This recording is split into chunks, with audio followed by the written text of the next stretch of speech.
When people think of the North American Paleo-Indian period, they often think of Clovis. Clovis fluted points represent an important part of this time period, but not all of it. Several other projectile point traditions follow Clovis, such as Folsom, Agate Basin, Hell Gap, and the Cody Complex points. In this video, I'm replicating an Agate Basin point. This point tradition is dated to 10,000 to 9,000 years before present, although this varies regionally, with Agate Basin sites in the south being older than those in the north. Agate Basin points, as well as other styles, are considered part of the Late Paleo-Indian period, right on the boundary of the Pleistocene and Holocene eras.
The material I'm flintknapping my Agate Basin point from is a knife river flint. My first step in reducing this piece is creating an edge all the way around the material and making a preform with a regular cross-section. Knife river flint is from North Dakota and occurs as large beds of glacially deposited tabs and pieces, originating from further north. Similar, nearly identical sources of stone also occur in the Northern Plains region, and are geologically similar to knife river flint. In 2017, I was able to go to North Dakota and collect some knife river flint, with permission from private landowners. The piece I'm flintknapping is one that I collected on this trip. Knife river flint was heavily utilized by Native Americans from all periods in this region, but the Late Paleo-Indian people had a special affinity for this high-grade, semi-translucent material. This dark brown shirt is highly workable but still tough, allowing for a sharp, durable edge that is perfect for making projectile points.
When thinning preforms to make an Agate Basin point, ensuring a smooth, not too thin cross-section is vital.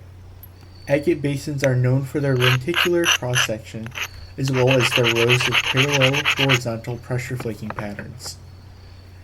If a preform is very thin and flat, getting the pressure flaking to look right becomes difficult. A very thin point is also more likely to break than one with a more defined cross-section, which is more likely to survive multiple uses. Agate basins are defined as a landslip projectile point of medium to large size, averaging about 8 centimeters long, but with many longer examples known. These points have no stem, although 1/4 to 1/2 of the basal area is ground to accommodate hafting. The tips of fresh examples of these points are narrow and sharp, although they become blunter and more rounded after use and retouching.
While Knife River flint was extensively used by Paleo-Indian knappers of Agate Basin points, they exploited a wide range of lithic resources. Other materials include flat-top chalcedony, Hartville uplift chert, alabates, Edward chert, porcelainite, petrified wood, various quartzites, and cherts. These people did use non-local materials, sometimes coming from hundreds of kilometers away from the sources of stone.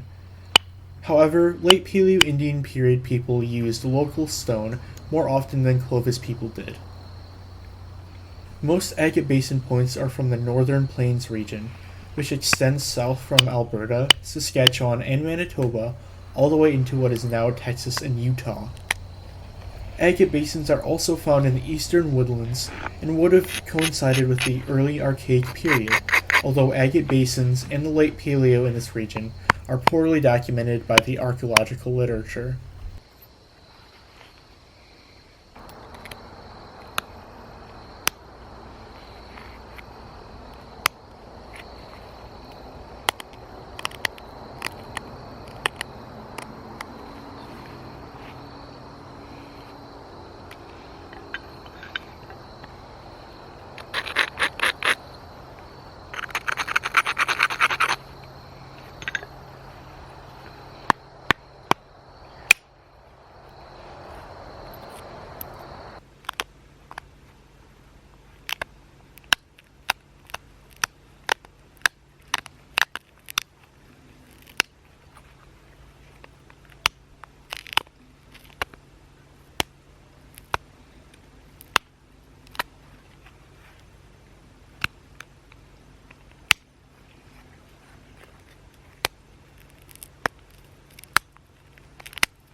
After the point is mostly thinned out, I remove more flakes to carefully remove the high spots and irregularities on the preform. A smooth face and cross-section is vital for pattern pressure flaking. After I am through with the percussion work, I use my ishy stick to continue this process with pressure flaking before I go ahead and make the pattern. The primary function of agate basin points was as tips for atlatl darts. An atlatl is a two-part spear thrower consisting of a hooked thrower and a spear or dart. The hooked thrower fits into a socket on the end of a spear or a dart. The thrower acts as an extension of the arm, allowing the spear or dart to be thrown with greater force, distance, and accuracy than a hand-thrown spear. Agate basin points also served as knife blades, and some examples show signs of being used as both projectile tips and knives. It could be that these Paleo-Indian people used the same style of point for making projectiles and curated hafted knives. It is also possible that these were hafted into detachable foreshafts, which allowed them to function as hafted knives when they were not affixed to the end of atlatl darts. The late Paleo-Indian people who flint-knapped agate basin points hunted a wide range of game animals. Bison were a choice prey animal, with the Agate Basin type site and other well-known sites having bone beds, suggesting massive hunts and butchering events of these animals. In this time period, Bison antiquus, a species larger than modern bison, as well as other extinct species were hunted using Agate Basin points. Other species that were hunted include mountain sheep, elk, caribou, deer, pronghorn, rabbits, beavers, and others. Unlike Clovis people, there is no evidence for the hunting of mammoth or mastodon in the late Paleo-Indian period, although this may be because they were already extinct or very rare in any of North America by this time. While late Paleo-Indian people almost certainly foraged for plant foods as well, there are no plant processing tools, such as mortars and pestles, grinding stones, etc., or plant remains found at agate basin sites.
Once the preform has a smooth, regular face on both sides, and roughly the right shape, it is time to begin pressure flaking the pattern characteristic of this style.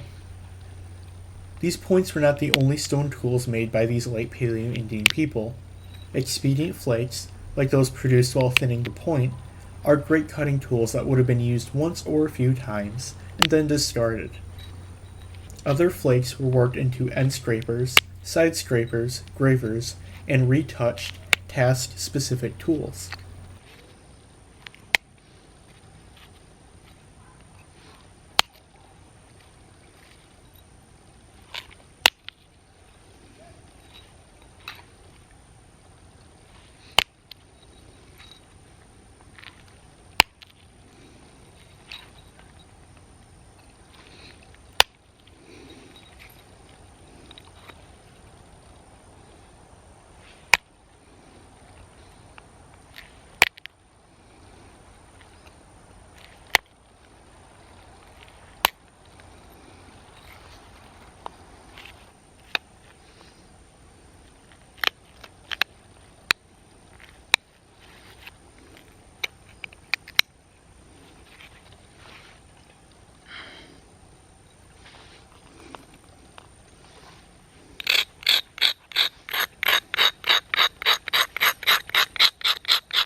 Stone tools are the primary type of artifact found at Agate Basin sites.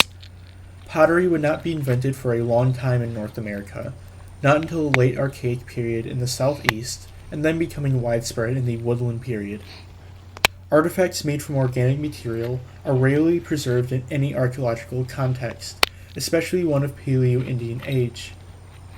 Hearths, evidence from charcoal, burnt earth, and rings of stone are something else that can be found at Paleo-Indian Agate Basin sites. The intensity and extent of these hearths can give archaeologists a general idea of the relative amount of time people spent at these sites. Once I'm finished with the parallel pressure flaking, I carefully remove small pressure flakes all around the edge to remove the dull bits of platform remaining and to give it its final sharp edge. I then grind the base to prepare a hafting area on my agate basin point.